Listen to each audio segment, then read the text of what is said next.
Il y a quelque temps, quand une jeune éditrice tunisienne qui travaille pour les éditions Elisade m'a envoyé ce roman qui s'appelle L'amas ardent de Yamen Manaï, j'étais un peu sceptique. Déjà, les abeilles, c'est pas mon truc. Je ne sais pas, je ne comprenais pas l'histoire de la chose, la nécessité de lire un tel roman. Et puis j'ai commencé.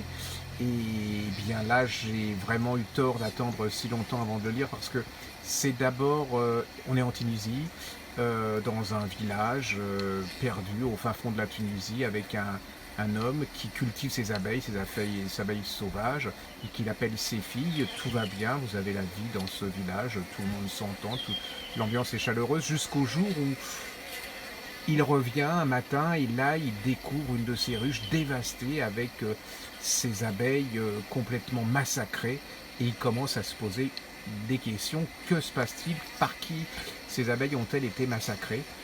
C'est l'histoire de ce livre, c'est une merveilleuse plongée dans la nature, dans l'amour de l'homme pour la nature, de la relation naturelle, c'est le moment de le lire entre ces abeilles et cet homme, et puis au fur et à mesure du temps, vous allez découvrir qu'au-delà de cette histoire d'abeilles, c'est une sorte de fable, de conte sur l'intégrisme, sur le fanatisme musulman.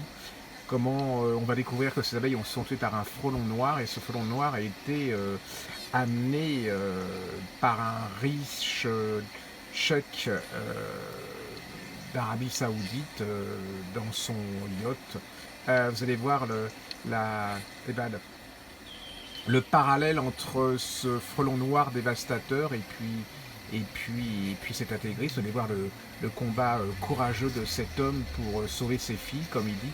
C'est absolument fascinant, c'est-à-dire je ne l'ai pas lâché, ça se lit,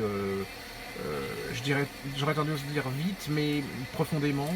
C'est c'est généreux, c'est cruel, c'est tendre, et puis ça veut presque beaucoup, c'est presque beaucoup plus explicite sur l'intégrisme, la tolérance que beaucoup d'essais et de romans dont on parle à Paris. Alors allez-y, précipitez-vous sur L'amas ardent de Yamen Manaï aux éditions Elisade.